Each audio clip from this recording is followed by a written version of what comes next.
Shao Kahn was dead. The god of war had prevailed. The spell that had summoned him began to reverse itself. As he slowly faded from this place and time, Kratos was approached by Raiden and Fujin. Though he did not count them among his enemies, Kratos had never been beloved by these gods. He prepared for combat. To his surprise, they bowed to him, a show of respect he had not seen from an immortal in many an age. Raiden explained that though his motives were not pure, Kratos had saved Earthrealm. He was owed a debt of gratitude. As he returned to his own world, Kratos nodded silently. Their change of heart would perhaps prove useful one day. A debt of gratitude is often dearly paid.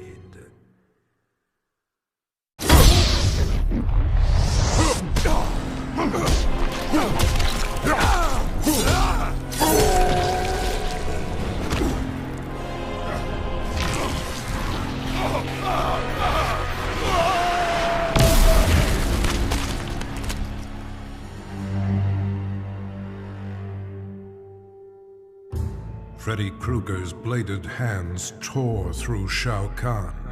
The demonically enhanced weapons had been more than a match for the Emperor's dark magic.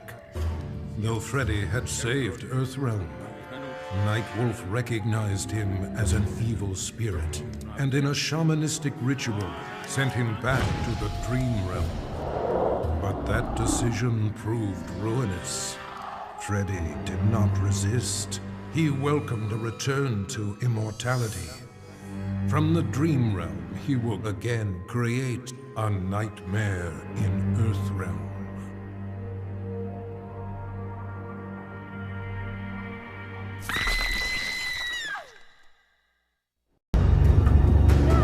Like Scorpion, Jason Voorhees was a revenant. A vengeful spirit returned to life. Hundreds had fallen victim to his bloodlust. Liu Kang, now ruler of the Netherrealm, took notice. An immortal killer like Jason would be useful in his plans for conquest. He drew Jason into the Netherrealm and offered him an endless bounty of slaughter, in return for his allegiance. Jason's simple reply was to destroy Liu Kang.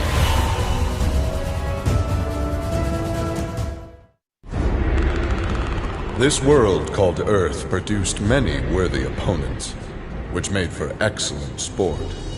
Some possessed a power previously unknown to the Predator's race, sorcery. The Predator sought to harness this new power for use in his conquests. He analyzed a trophy from a recent battle and eventually discovered its secrets. With the power of sorcery, the Predator was unstoppable and decimated whole worlds single-handedly. He had become the apex predator.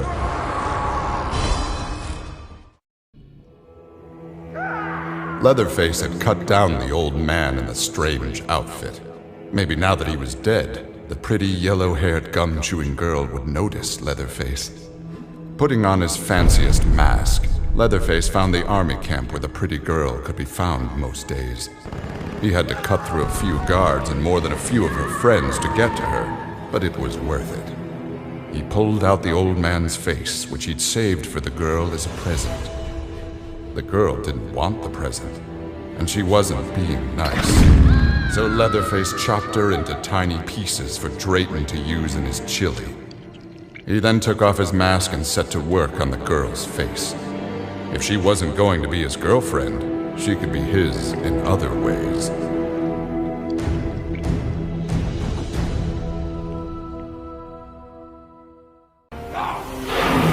The alien tore through Shinnok's flesh, reducing him to a bloody pulp.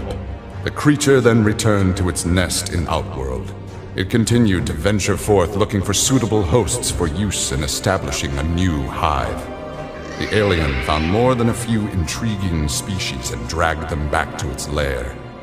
Once a queen had been spawned, the aliens' new hive multiplied quickly and spread unchecked throughout the realm. Emperor Kukulkan attempted to save Outworld in a desperate final attack on the aliens' main nesting ground. The attack failed. Outworld belonged to the aliens. It was an epic accident that brought the Terminator here, rather than to his own Earth's past. But it didn't take long for him to adapt.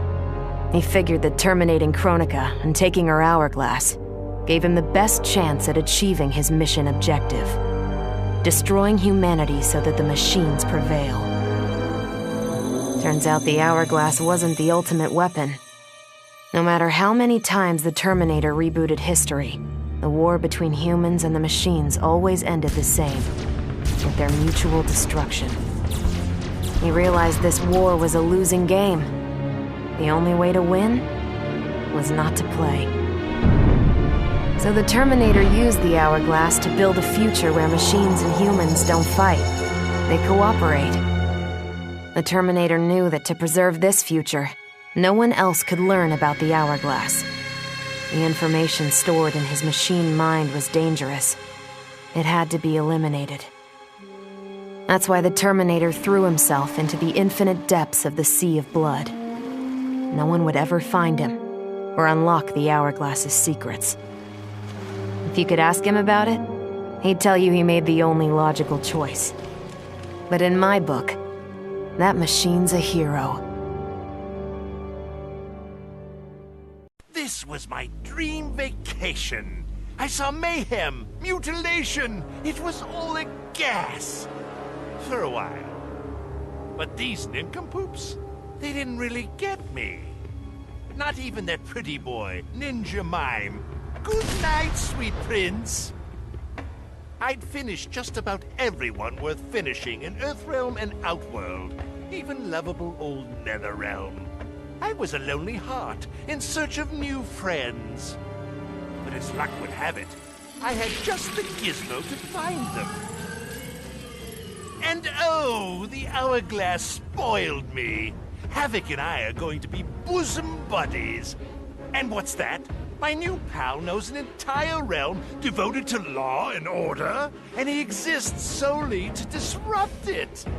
Well, I say, he and I need to get busy. Meet the League of Misunderstood Maniacs. We're giving Order Realm an enema. And when we're done, who knows where we'll crash next? Maybe we'll come to your house and slip live grenades under your pillow. Maybe we'll gut your favorite pet. Or maybe we'll just break your TV right now.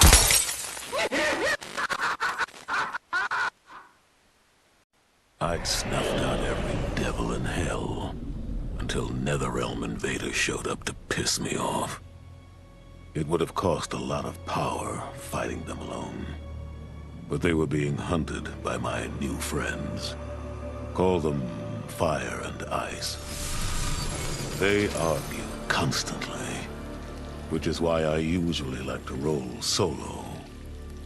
But when it comes to killing demonic assholes, these guys don't flinch. I can get along with that. The Grandmasters tipped me off to Kronika. Said she was resurrecting some Netherrealm god named Shinnok. But that's not happening on my watch. Kronika's just as much a devil as Malbosia. Both make promises, both tell lies. Both underestimate me. That's why I'll make a new hell for them, where they can burn together for eternity.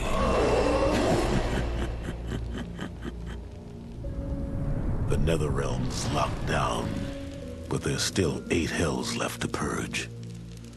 It's time to bring up the reserves. I made choices in my life that sealed my fate.